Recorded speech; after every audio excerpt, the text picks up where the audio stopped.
Iran Israel യുദ്ധവുമായിട്ട് ബന്ധപ്പെട്ട് ഏറ്റവും പുതിയ വാർത്ത ഇപ്പോൾ പുറത്തു വരുന്നത് ഹോർമുസ് കടൽ അടച്ചു എന്നുള്ളതാണ്. റിപ്പബ്ലിക്കൻ സേന ഈ വിഷയവുമായിട്ട് ബന്ധപ്പെട്ട് ലോകാടിസ്ഥാനത്തിൽ ഈ വിവരങ്ങൾ പരസ്യപ്പെടുത്തുകയും ചെയ്തു. അപ്പോൾ ഈ മേഖല കേന്ദ്രീകരിച്ചുകൊണ്ട്, ഹോർമുസ് കടൽ കേന്ദ്രീകരിച്ചുകൊണ്ട് ഒരു കപ്പൽ പോലും ഇനി പോകാൻ പറ്റാത്ത വിധം അവിടെ ബ്ലോക്ക് തീർത്തിരിക്കുന്നു എന്ന റിപ്പോർട്ടാണ് പുറത്തു വരുന്നത്. അപ്പോൾ നമ്മളിപ്പോൾ ഇറാൻ ഇസ്രായേൽ യുദ്ധവുമായിട്ട് ബന്ധപ്പെട്ട വിഷയം അല്ലെങ്കിൽ വിദേശ വാർത്താ സംബന്ധമായിരിക്കുന്ന വിഷയമാണ് പ്രാധാന്യമായിട്ട് ഈ ചാനൽ കൂടുതലും വരുന്നതെന്ന് കാര്യം നിങ്ങൾക്ക് അറിയാവുന്നതാണ്. അപ്പോൾ അത് എപ്പോഴും നിരീക്ഷണ വിധേയമാക്കുന്ന ഒരു ചാനലിൽ പെട്ടതാണ് അബൻ വ്ളോഗിൻ്റെ ഈ ചാനൽ. അബൻ മീഡിയ എന്ന് പറയുന്ന ചാനൽ ഉണ്ടായിരുന്നു, അത് പിന്നീട് ബ്ലോക്കായിപ്പോയി. അതിൻ്റെ കാര്യമെന്ന് പറയുന്നത്, നമ്മൾ ഈ ഇസ്രായേലുമായിട്ട് ബന്ധപ്പെട്ട വിഷയങ്ങളൊക്കെ സംസാരിക്കുമ്പോൾ അതിൻ്റേതായിരിക്കുന്ന ചില നിയന്ത്രണ കാര്യങ്ങളൊക്കെ വേണം എന്നുള്ളതൊക്കെയാണ് അതിൻ്റെ നിയമാവലികൾ. കൃത്യമായിരിക്കുന്ന സത്യങ്ങളൊക്കെ പറയുന്ന സമയത്ത് അതിൻ്റേതായിരിക്കുന്ന പ്രയാസ ബുദ്ധിമുട്ടുകളൊക്കെ ഉണ്ടാവും. അപ്പോൾ മാക്സിമം ഇതെല്ലാം സപ്പോർട്ട് ചെയ്യുന്ന സമയത്ത് നമുക്കത് വലിയ രീതിയിൽ ഗുണമായിട്ട് ഭാവിക്കും. അതിനാൽ തന്നെ ഇത് കാണുന്നവർ സബ്സ്ക്രൈബ് ചെയ്യുകയും ലൈക്ക് ചെയ്യുകയും ഷെയർ ചെയ്യുകയൊക്കെ ചെയ്യുന്ന സമയത്ത് മാത്രമേ ഇതിൻ്റെ പിന്നാമ്പുറം വേണ്ടപ്പെട്ടവർ ഇത് ഉള്ളൂ എന്നുള്ളത് ഇതുമായി ബന്ധപ്പെട്ടവർക്ക് മനസ്സിലാക്കാൻ വേണ്ടി സാധിക്കും. ആ കാര്യം ശ്രദ്ധിക്കണമെന്ന് അറിയിക്കുകയാണ്.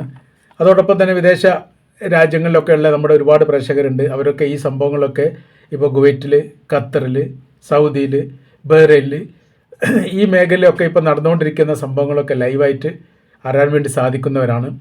അപ്പോൾ അത്തരം വീഡിയോ കാര്യങ്ങൾ മറ്റുള്ളത് ഉണ്ടെങ്കിൽ ഷെയർ ചെയ്യണമെന്ന് അറിയിക്കുകയാണ്. ഞാൻ അതിൻ്റെ മൊബൈൽ നമ്പർ താഴെ കൊടുക്കുന്നുണ്ട്. അത് വാട്സപ്പ് നമ്പർ കൂടിയാണ്. അതിലേക്ക് പല ആൾക്കാരും പല മെസ്സേജുകളൊക്കെ അയക്കാറുണ്ട്. നമ്മൾ അതിൻ്റെ ഒരു സ്ഥിരീകരണ യാഥാർത്ഥ്യങ്ങൾ പരിശോധിച്ചിട്ട് നമുക്ക് അതുമായി ബന്ധപ്പെട്ട് അറിയാത്തവരിലേക്ക് എത്തിക്കാൻ വേണ്ടി ഇതുമൂലം സാധിക്കും. ആ കാര്യത്തിലും സഹകരിക്കണം എന്നറിയിക്കുകയാണ്. രണ്ട് വിഷയമാണ് നമ്മൾ ഈ വീഡിയോയിൽ ഇന്ന് ചർച്ച ചെയ്യുന്നത്. ഒന്ന്, ഹോർമുസ് കടൽ അടച്ചു. അത് രണ്ടാമത് ടെൽ അവീവിൽ ക്ലസ്റ്റർ ബോംബുകൾ ഇറാൻ പ്രയോഗിച്ചു എന്നുള്ളതാണ്. ടെൽ അവീവിൻ്റെ തലസ്ഥാന ഭാഗത്ത് അതിശക്തമായിരിക്കുന്ന സ്ഫോടന പരമ്പരകൾ ഇപ്പോൾ നടന്നുകൊണ്ടിരിക്കുകയാണ്. അത് ഇടതടവില്ലാത്ത രീതിയിൽ ജനകീയപരമായിരിക്കുന്ന അല്ലെങ്കിൽ ജനനിബിഡമായിരിക്കുന്ന പ്രദേശത്തെ കേന്ദ്രീകരിച്ച് കൊണ്ട് പോലും അക്രമം നടക്കുന്നു. അഥവാ എന്തൊക്കെയാണോ ഇസ്രായേൽ ചെയ്തു കൂട്ടുന്നത് ആ ചെയ്തു കൂട്ടലിന് തത്തുല്യമായ രീതിയിലുള്ള പ്രതിഫലനങ്ങൾ ഇറാൻ്റെ ഭാഗത്തു നിന്ന് ഉണ്ടാവുന്നു എന്ന് ചുരുക്കം. അതുകൊണ്ടാണ് ഇസ്രായേൽ എന്ന് പറയുന്ന രാജ്യം ഒരേ സ്ഥാനത്ത് നിന്നുകൊണ്ട് വ്യത്യസ്തമായിരിക്കുന്ന അറബ് രാജ്യങ്ങളെ ആക്രമിക്കുക എന്നുള്ളത് സ്വാഭാവികപരമായിട്ട് അവർ ചെയ്യുന്നതാണ്. അത് 6ഓളം രാജ്യങ്ങളെയൊക്കെ ഒരേ സമയത്ത് ആക്രമിച്ച സംഭവങ്ങളൊക്കെ റിപ്പോർട്ട് ചെയ്തിട്ടുണ്ട്. അപ്പോൾ ഇതിന് സമാനമായ രീതിയിൽ ഇറാനും തത്തുല്യമായ രീതിയിലുള്ള ആക്രമണം തന്നെയാണ്. 2 മണിക്കൂർ കൊണ്ട് 8 രാജ്യത്തെ ആക്രമിച്ചു എന്നുള്ളതാണ് ഇറാൻ്റെ ഏറ്റവും വലിയ പ്രത്യേകത. ഇസ്രായേലിനേക്കാണ് കൂടുതൽ ആക്രമിച്ചു എന്ന് ചുരുക്കം.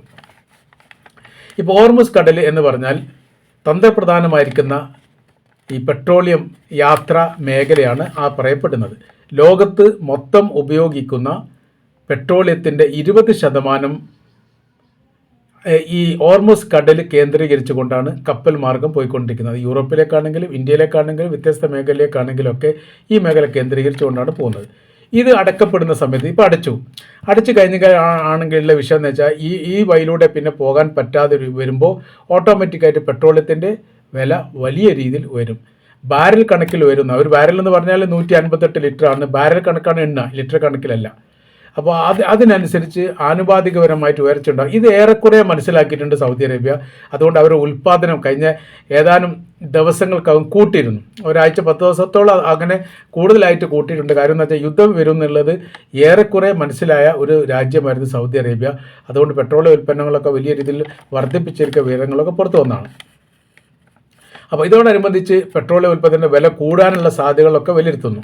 ഇപ്പോൾ രണ്ടാമത്തെ കാര്യം എന്ന് പറഞ്ഞാൽ ടെൽ അവീവ് കേന്ദ്രീകരിച്ചുകൊണ്ട് ഹൈപ്പർസോണിക് മിസൈൽ വഴിയും ഈ ക്ലസ്റ്റർ ബോംബുകൾ ഉപയോഗിച്ചുകൊണ്ട് ആക്രമണം നടത്തി എന്നുള്ളതാണ്.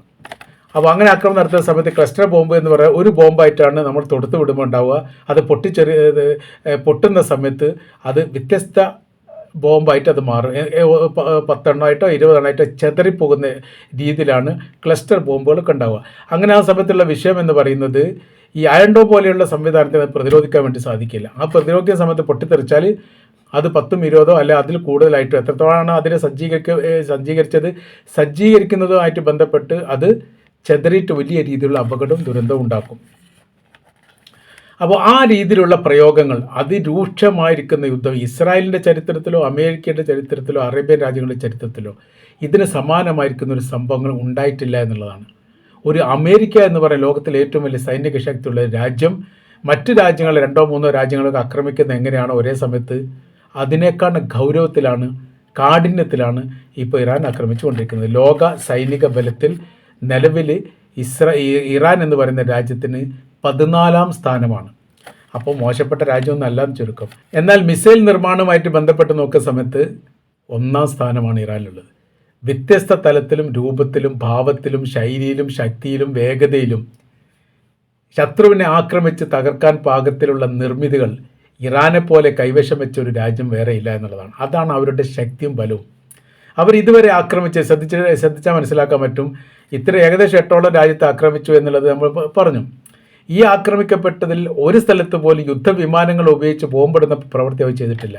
അവരുടെ മേഖല കേന്ദ്രീകരിച്ചുകൊണ്ട് മിസൈൽ ആക്രമണം മാത്രമാണ് നടത്തിയത്. 2000 മുതൽ കഴിഞ്ഞ ഏതാനും ഒരു 5-6 മാസം വരെ 2000 കിലോമീറ്റർ വരെ ആയിരുന്നു അതിൻ്റെ ദൂരപരിധി. ഇസ്രായേലിൻ്റെ കൈവശത്തിലുള്ള മിസൈലിൻ്റെ ദൂരപരിധി കണക്കാക്കിയത്. പിന്നെ 2500 ഒടുവിലത്തെ റിപ്പോർട്ട് കണക്ക് പ്രകാരം 10,000 കിലോമീറ്റർ ദൂരപരിധിയുള്ള മിസൈൽ പോലും ഇറാൻ്റെ കൈവശത്തിലുണ്ട് എന്നുള്ളതാണ്.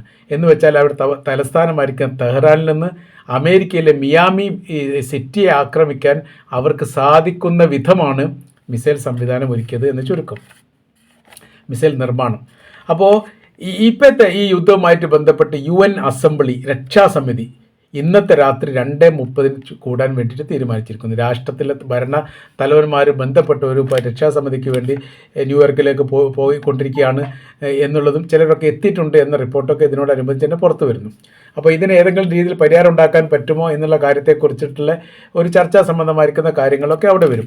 ഏതായിരുന്നാലും ഇറാൻ മുൻപ് പറഞ്ഞ പോലെ വിശ്രമമില്ലാത്ത പ്രവർത്തനമായിരിക്കും അല്ലെങ്കിൽ യുദ്ധമായിരിക്കും തങ്ങൾക്ക് നേരെ ആക്രമണം നടത്തിയാൽ തങ്ങളുടെ ഭാഗത്തുനിന്നുണ്ടാവുക. തിരിച്ചടിക്ക് വല്ലാതൊന്നും സമയം വൈകുകയില്ല. ഞങ്ങളുടെ സൈനികരും അതിൻ്റെ സംവിധാനങ്ങളും ആയുധങ്ങളും അതുമായിട്ട് ബന്ധപ്പെട്ട എല്ലാ പടക്കോപ്പുകളും തയ്യാറാണ്, നിങ്ങൾ ആക്രമിച്ച് നോക്കൂ, ഞങ്ങൾ കാണിച്ചു തരാം എന്ന് പറഞ്ഞത് വളരെ കൃത്യമാണ് എന്നാണ് ഈ ആക്രമണവുമായിട്ട് ബന്ധപ്പെട്ട് നമുക്ക് മനസ്സിലാക്കാൻ വേണ്ടിയിട്ട് സാധിക്കുന്നത്.